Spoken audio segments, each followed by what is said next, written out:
It's one thing to see the words in the transcript that the team sends. It's another thing to watch it and see how carefully he's choosing his words. Yeah.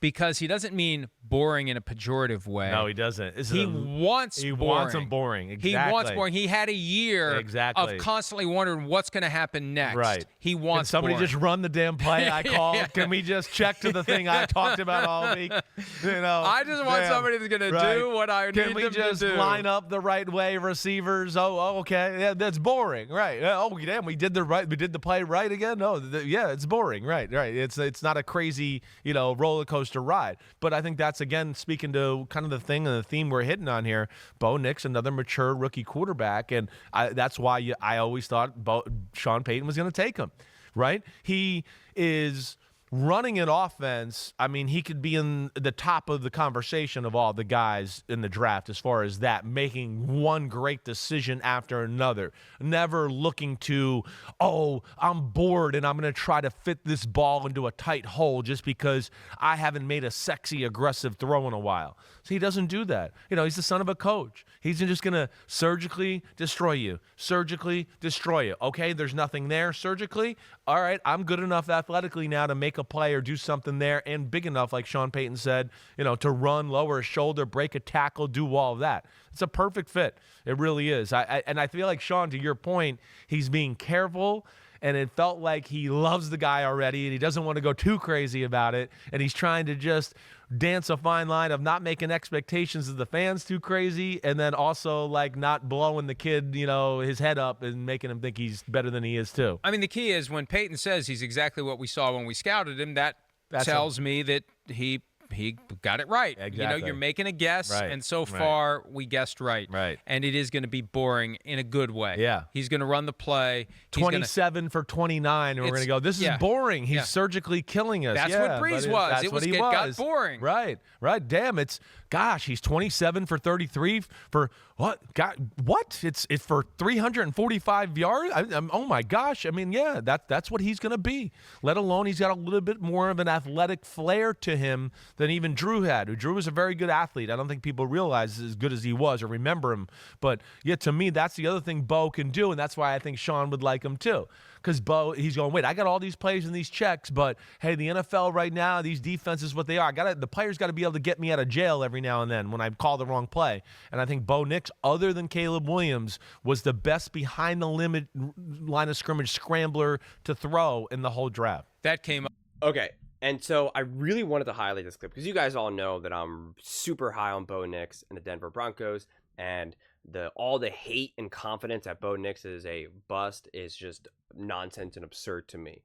But recently I talked about Bo Nix, and then all of that hate kind of came back in the comment section and all of that. And it's just funny to me because I don't know where some of these guys get such confidence to be able to say that Bo Nix won't be a good quarterback, or that he's going to be a bust, that he's awful, yada, yada, yada. And it's like, I wish I had that amount of confidence in anything in my life, let alone something that you clearly are most likely not a scout, a coach, or anything within the NFL. So I don't know where that confidence comes from. But hey, that's just, fandom to begin with. So it's all good. No hate from me. It's entertaining to me. But with all that said, I love this because this is what I've been saying. This is what I've been saying with a handful of quarterbacks, whether it be like J.J. McCarthy, can't think of anyone else off the top of my head right now, but and Bo Nix, saying that boring football is the way to go. This is exactly what I've been saying, that we are lost in this world with the Patrick Mahomeses and the Josh Allens and the things that they can do, either barrel through people, scramble for 45 minutes and throw like a underhand, submarine pitch, bullseye, dart, touchdown, like just all this wild stuff that we think that that's what quarterback play is. That's how you win games. Everybody needs to have that type of quarterback, or you're done, or you're just literally playing with like an actual statue. And that's just not the reality, especially when you have a really good or great or elite coach. When you have a coach that understands the offense and understands how to build an offense, when you have a quarterback that stays on script, you can win some serious games. You can go really far. You can win Super Bowls. That has been proven. Now, don't get me wrong. You have some quarterbacks who are very limited, and all they can do is the scripted plays. That's why they're really good in the first half when everything is a lot more scripted, and then the second half they just can't get it because things are a lot more now. Improv is too strong of a word, but it's just not as scripted. It's just not as rehearsed, so to speak. And again, that's where I think having Sean Payton and Bo Nix are this perfect match made in heaven, because they're both going to be great on script and off script, because Bo Nix isn't going to go beyond who he is. It's so important. It is so important to understand what you are good at, so you know to emphasize that, and what your limitations are, okay? And you have a lot of great elite athletes who think they are better than they actually are. They think that they can do things that they actually can't.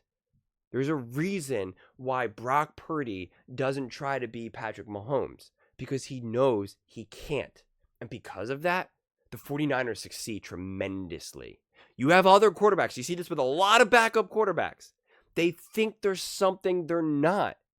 I can't think of the one quarterback who was the backup quarterback, Browning or something. I forget for the Cincinnati Bengals. I really forget his name. And he looked really sharp when he was kind of staying on script. And then when he even went off script a little bit, he still looked good. But then he kept going with it, and then it just started to kind of get a little bit uglier and uglier. And we saw that with Baker Mayfield, although he's kind of settled down a little bit. I know I mentioned Baker Mayfield a lot in that regard, because he famously thought that he was a lot bigger and stronger than he was, and tried to tackle like a safety or whoever, and he got drilled and hurt his shoulder because he sees himself so much bigger than he really is. And so understanding your limitations is a massive strength. And that's why, again, with him and Sean Payton, Bo Nix and Sean Payton, he's going to execute the offense exactly as Sean Payton envisioned it. That's why Sean Payton felt like he was going crazy with Russ. Because Russ, his whole career was like, let me cook, let me cook, let me cook. I'm the man, I'm the star, I'm the master. I'll get us to victory. And that proved to not be the way to win. I mean, everyone has problems with Russ, top to bottom. From the staff, from the coaches, to the front office, to the players. So that much is very true, and that leaks out. And so Sean Payton wanted to go nuts about it. And he was just like, just do what I'm asking you to do. And that's what you're going to get with Bo Nix. Bo Nix is going to do what he's asked to do. It's that simple. I mean, it really, really is. We try to complicate these things, and I get it, because to some degree, even the media wants to complicate things, and even like not even just like traditional media, but I mean like even like ex-athletes, right? Whether they're on their podcasts or whether they're on on TV or whatever, like they want to complicate things because it makes them look smarter, it makes them look more important, whatever it may be. But the truth is it's really not that complicated. We could make the same video, the same episode, first take, first things first, and pretty much say the same thing about every single player, every single coach, every single team, every single game plan, because it's all fundamental to football. Like, it's just like 99% of football is played the same way or should be played the same way. And then it's that extra 1% where things start to deviate, where you can get a little fancy, right? That one little extra percent is when Patrick Mahomes does magical stuff, right? When Lamar Jackson rips off for like a 65-yard run, whatever it may be. And that's when, but outside of that, it's all played the same way. And so we know boring football works. When you have the right personnel in place, when you have the right quarterback that doesn't try to go beyond that. That's why Nick Foles played so well in the Super Bowl, through the playoffs and the Super Bowl, because he just played boring football. And he picked the teams apart. Like Sims just said about, you're playing boring football, but you're going 27 for 29 and throwing for 300 some yards and picking the team apart. That's exactly what Nick Foles did in the playoff run. Exactly what he did. It wasn't super fancy, but it was outrageously productive, which made it obviously exciting. So, it wasn't necessarily boring per se. And again, it's what Drew Brees did. It's what Tom Brady's done for years. It's just what a lot of these great quarterbacks do. But the problem is we do live in that kind of whole, back in the old days, not anymore now, but like the ESPN top 10, and you just live off of those highlights. You live off of them. When you watch just highlights of a game, if you don't watch the whole game, or if you don't even have access to the whole game, you only see the crazy plays. You don't see all the times that Patrick Mahomes drops back and just throws a 6-yard pass. that then gets caught and then tackled 2 yards later. Like you don't ever see that highlight. It's just never there. But you do see the highlight where Travis Kelce laying out and Patrick Mahomes rolling out and buying time and then throwing a 30-yard bullet. Like those are the highlights you see, but you don't see the 6, 7, 8-yard passes. You don't see we're just moving the chains, a little handoff here, getting 4 yards, 2nd and 4 now. You don't see that. And honestly, most people don't watch every single game. They usually only watch their own team, which is understandable because the NFL doesn't even give you access to it without you paying money for it. So I understand that when you're watching some of these other players and these other teams and these other big name players, that's all you're seeing. So you think that's what quarterbacking is, but it's not.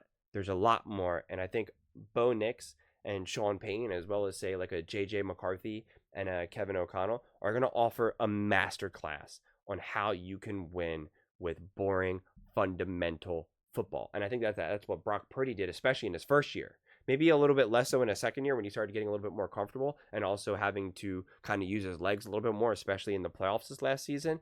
But the first year, was just more boring fun, which is why people didn't think he was that good. They were just like, oh, well, it's just the rest of the team. You know what? That's how you know you're doing something right.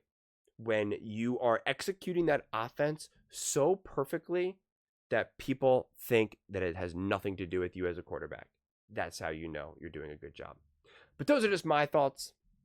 I would absolutely love to hear yours. What do you guys all think about Bo Nix and the Broncos being good, but being boring, but in a good way? Let me know in the comments below. I read every single comment, so that you agree with me or disagree with me. Either way, let's get in some discussions. Let's get in some fights. But ultimately, let's just have some fun. And please do consider subscribing. We are building an amazing community here, and I would absolutely love to see you part of it. I want to build something that we all genuinely feel connected to, something that we're really excited to be part of, and I think we're well on our way to doing it. And please don't forget to give this video a thumbs up, as it really does help with the visibility and the algorithm. Thank you so much. See you next time.